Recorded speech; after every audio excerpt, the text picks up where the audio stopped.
മുഖ്യമന്ത്രിയുടെ നേതൃത്വത്തിൽ കേന്ദ്ര സർക്കാരിനെതിരെ ഇന്ന് പ്രതിഷേധം ആർത്തിരുമ്പി. നിങ്ങൾ അവിടെ കേന്ദ്രത്തിനെതിരെ പ്രതിഷേധിച്ചോളൂ കേട്ടോ. കേരളത്തിനെതിരെ പ്രതിഷേധിക്കാൻ കോൺഗ്രസ് റെഡി. സോറി, മോദിജിയോട് ഏറ്റുമുട്ടാൻ സാധിച്ചേട്ടനും ടീമും ഇല്ല കേട്ടോ, താല്പര്യമില്ല. അതുകൊണ്ടാ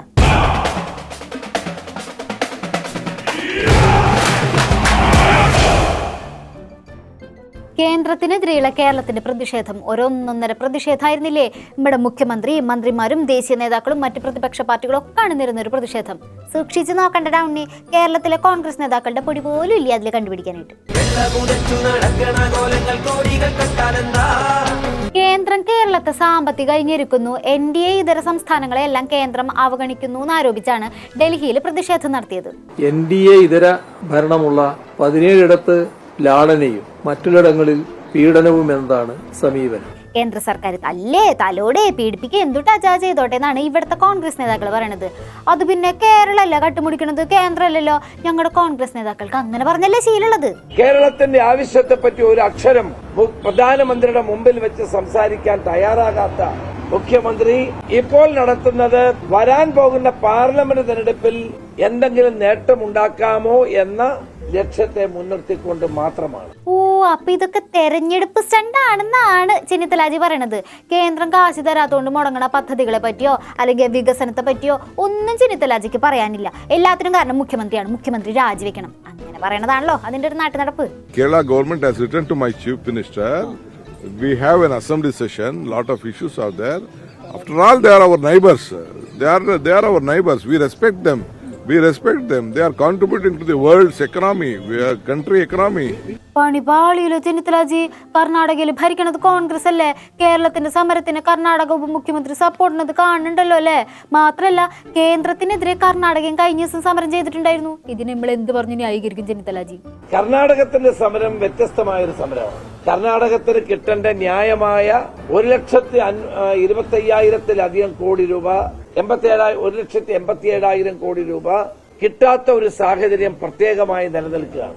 അത് നടത്തിയ സമരവും ഈ സമരവും തമ്മിൽ യാതൊരു താരതമ്യവും നമുക്ക് നടത്താൻ കഴിയില്ല.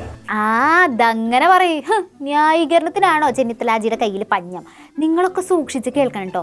കേന്ദ്ര സർക്കാരിന്റെ നയങ്ങൾക്കെതിരെ ഒരേ ആരോപണം, ഒരേ ആവശ്യം ഉന്നയിച്ച് കേരളവും കർണാടകവും സമരം നടത്തി. പക്ഷെ ഒരേ ആവശ്യമാണെങ്കിലും രണ്ടാണെന്നേ. കേരളം പറയണത് മുഴുവനും കള്ളം, കർണാടക പറയണത് മുഴുവനും സത്യം. മനസ്സിലായോ? ഇതൊക്കെ പറഞ്ഞുതരാൻ എപ്പോഴും ചെന്നിത്തലാജി എന്നെ വേണമെന്ന് പറഞ്ഞ എന്തൊരു കഷ്ടമാണ്. എന്നാലും എന്റെ ചെന്നിത്തലാജി ഒന്നിച്ച് നിൽക്കേണ്ട സമയത്ത് പോലും കേരളത്തിന് ഇങ്ങനെ ചവിട്ടി താഴ്ത്താൻ നിങ്ങൾക്ക് എന്തൊരു കഴിവാണെന്നേ. അപാരം തന്നെ. ഇതൊക്കെ എന്ത്? എന്നാലും എന്റെ ചെന്നിത്തലാജി എത്രയൊക്കെ പറഞ്ഞാലും എല്ലാവരും ഒന്നിച്ച് നിൽക്കേണ്ട സമയമല്ലേ ഇതൊക്കെ. MK സ്റ്റാലിൻ, അരവിന്ദ് കെജ്രിവാൾ, DK ശിവകുമാർ, അങ്ങനെ പല രാഷ്ട്രീയ പാർട്ടിയിൽ നിന്നുള്ളവർ കേരളത്തിന്റെ സമരത്തിന് അനുകൂലിച്ചില്ലേ? അവരൊക്കെ ഇങ്ങനെ ചെയ്യുമ്പോൾ അതിൽ എന്തെങ്കിലും കാര്യം ഉണ്ടാവില്ലേ? കേരളത്തിലെ സാമ്പത്തിക തകർച്ചയിലേക്ക് എത്തിച്ചിട്ട് ഇപ്പോൾ സമരത്തിന് പോകുന്ന അല്ലെങ്കിൽ യോഗത്തിന് പോകുന്ന ഇവരുടെ നിലപാട് പരിഹാസ്യമാണ്. ആദ്യം സ്വയം നന്നാവട്ടെ, എന്നിട്ട് വേണം മറ്റുള്ളവരെ കുറ്റപ്പെടുത്താൻ. കേരളത്തിലെ കോൺഗ്രസ് എന്ന് പറഞ്ഞാൽ അന്ധമായ ഇടതുപക്ഷ വിരുദ്ധത കാരണം തിമിര ബാധിച്ച കോൺഗ്രസ് ആയി കേരളത്തിലെ കോൺഗ്രസ് നേതൃത്വം മാറി. അത് കോൺഗ്രസിന്റെ അണികൾ മാത്രമല്ല, കോൺഗ്രസിലെ നേതൃത്വം വരെ അംഗീകരിക്കുന്നില്ല. സോറി റിയാസേട്ടാ, കേരളത്തിലെ കോൺഗ്രസ് നേതാക്കളുടെ കണ്ണ് ഒരു പ്രത്യേകതരം കണ്ണാണ്.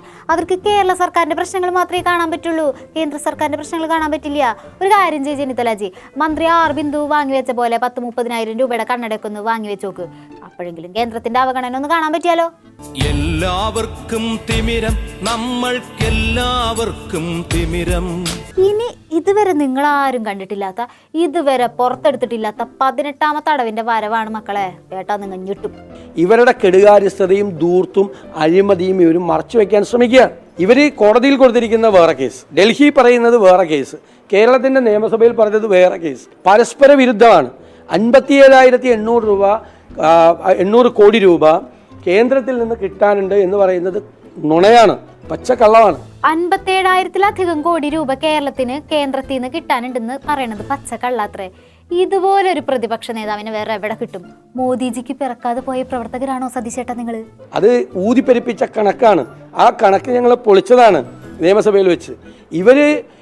ഇവരുടെ നികുതി പിരിവിലുണ്ടായ പരാജയം, ഇവരുടെ ധൂർത്തും അഴിമതിയും കെടുകാര്യസ്ഥതയുമാണ് ഈ രൂക്ഷമായ ധനപ്രതിസന്ധിക്ക് കാരണം. ഈ വാക്കുകളും ഈ ശബ്ദം വേറെ എവിടെയോ ഞാൻ കേട്ടിട്ടുണ്ടല്ലോ. വരാൻ പോകുന്ന ലോക്സഭാ തെരഞ്ഞെടുപ്പിനെ നേരിടാൻ കഴിഞ്ഞ 7 കൊല്ലക്കാലത്തെ ഭരണത്തിന്റെ നേട്ടങ്ങളായിട്ടൊന്നും പറയാനില്ലാത്ത ഇടതുമുന്നണി ദുർഭരണത്തിന്റെ പഴി സംസ്ഥാന സർക്കാരിന്റെ മുകളിൽ പതിക്കാതിരിക്കാൻ അത് കേന്ദ്രത്തിന്റെ തലയിൽ കെട്ടിവെക്കാൻ വേണ്ടി നടത്തുന്ന ഒരു രാഷ്ട്രീയ നാടകം എന്നുള്ളതിനപ്പുറത്ത് ഈ സമരത്തിന് ഒരു പ്രാധാന്യമില്ല. പാർലമെന്റിൽ ധനകാര്യമന്ത്രി പറയുന്നു കേരളത്തിന് കൊടുക്കാനുള്ളതെല്ലാം കൊടുത്തു കഴിഞ്ഞു. ഇതിൽ ഏതെങ്കിലും ഒന്ന് തെറ്റാണല്ലോ. ദേ മുരളീധരൻജിയും സതീശേട്ടനും ഒരുപോലെ പറയുന്നു കേന്ദ്രം കേരളത്തിന് ഇത്രയും കാശൊന്നും കൊടുക്കാനില്ലാന്ന്. ഇപ്പോഴാ ഞാൻ ശ്രദ്ധിച്ചത്. എന്റെയും ചേട്ടന്റെയും ശബ്ദം ഒരുപോലെ ഇരിക്കുന്നു. സതീശേട്ടാ, കാര്യങ്ങളൊക്കെ കൈവിട്ട് പോവാൻട്ടാ. ഈ സമയത്ത് ഒന്നിച്ച് നിന്ന് സമരം ചെയ്യാഞ്ഞത് മോശമായി പോയി എന്നാണ് പുറത്തുള്ളൊരു ടോക്ക്. എല്ലാ കുഴപ്പത്തിലേക്കും ചെന്ന് ചാടി അവസാനം നിലയില്ലാ കയത്തിലേക്ക് കേരളം പോവുകയാണ്. എന്നിട്ട് തെരഞ്ഞെടുപ്പ് അടുക്കണതിന്റെ തൊട്ട് മുമ്പ് പോയിട്ട് ഒരു സമരം നടത്തിയിട്ട് ഇതെല്ലാം എവിടെ പോയി? 5 കൊല്ലമായല്ലേ ഈ ധനകാര്യ കമ്മീഷൻ പ്രവർത്തിക്കുന്നു. അതെ, കേരളത്തിന്റെ ഇത് തെരഞ്ഞെടുപ്പ് തന്ത്രം തന്നെ. എന്താ കഥ? പിന്നൊരു കാര്യമുണ്ട്, കർണാടകനെ കുറിച്ചൊരു അക്ഷരം മിണ്ടി പോകരുതിട്ടാ, പറഞ്ഞേക്കാം. കർണാടക എന്ന് കേൾക്കുമ്പോഴേ ഇപ്പൊ ഞങ്ങളുടെ സതീശേട്ടന്റെ നെഞ്ചിനകത്തൊരു വേദനയാണ്. കേരളത്തിന്റെ സമരത്തിന് ഐക്യദാർഢ്യം കൊടുക്കരുതെന്ന് പറഞ്ഞിട്ട് ഞങ്ങളുടെ സതീശേട്ടൻ എല്ലാരും കൂടെ ചതിച്ചില്ലേ? സാരില്ല, കർണാടക ഐക്യദാർഢ്യം കൊടുത്തു എന്നല്ലേ ഉള്ളൂ. ഇവിടെ കോൺഗ്രസ് ദേശീയ നേതൃത്വം ഒന്നും പറഞ്ഞിട്ടില്ലല്ലോ. തൽക്കാലം അതാലോചിച്ച് ആശ്വസിക്കാം. हर स्टेट में डिस्क्रिमिनेशन हो रहा है. कर्नाटक है, आंध्रा है, तेलंगाना है, केरला और कर्नाटक, सभी ऐसे जो नॉन बीजेपी स्टेट्स जो है उनको निगलेक्ट किया जा रहा है. कहीं के भी वहाँ पर उनकी सरकार नहीं है, वहाँ पर उन्होंने कुछ पैसा छोड़ते नहीं, देते नहीं. എന്താണ് ഈ കാണുന്നത്? എന്താണ് കേൾക്കണത്? കേരളത്തോട് കേന്ദ്രത്തിന് വിവേചനം ഉണ്ടെന്നല്ലേ AICC അധ്യക്ഷൻ പറയണത്? ഇത് ഞങ്ങളുടെ സതീശേട്ടൻ എങ്ങനെ സഹിക്കും? കേരളം പറയണത് മുഴുവനും പച്ചക്കള്ളാണ്. കേന്ദ്രം ഇത്രയും കാശൊന്നും തരാനില്ല എന്ന് നാഴികയ്ക്ക് 40 വട്ടം സതീശേട്ടൻ പറഞ്ഞത് എന്തിനായിരുന്നു? ഒക്കെ വെറുതെ ആയി പോയില്ലേ? സതീശേട്ടാ, ഒരു കാര്യം ചെയ്യാം. ഇപ്പൊ മംഗലേറ്റ നമ്മുടെ പ്രതിച്ഛായ തിരിച്ചു പിടിക്കാൻ നമുക്ക് വേറൊരു സമരം നടത്തിയല്ലോ. ഞങ്ങൾ സമരത്തിലല്ലേ?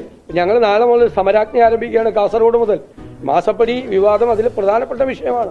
ഈ സർക്കാരിന്റെ അഴിമതി ഏറ്റവും പ്രധാനപ്പെട്ട വിഷയമാണ്. വലിയ സമരം ഞങ്ങൾ തുടങ്ങില്ല. നാളെ വീണ്ടും ഒരു റൗണ്ട് വിചാരണ ദിവസം തീർന്നേയുള്ളൂ. ഇത് തന്നെ എല്ലാ ദിവസവും രാവിലെ ഉച്ചയ്ക്കും രാത്രി സമരം ചെയ്യാൻ പറ്റും. പിന്നല്ല, എന്നൊന്നും സമരം നടത്തലല്ല ഞങ്ങളുടെ സതീശേട്ടന്റെയും കൂട്ടരുടെയും പണി.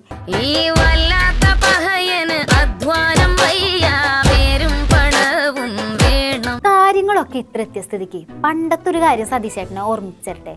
വർഷം 2014, അന്ന് ഇതേപോലെ കേന്ദ്രത്തിൽ നിന്ന് അവഗണന നേരിട്ടപ്പോൾ അന്നത്തെ മുഖ്യമന്ത്രി ഉമ്മൻചാണ്ടിയും പ്രതിപക്ഷ നേതാവ് VS അച്യുതാനന്ദനും കൂടി ഒരുമിച്ച് പോയി പ്രധാനമന്ത്രിനെ കണ്ടിട്ടുണ്ടായിരുന്നു. സതീശേട്ടന് ഓർമ്മയുണ്ടോ?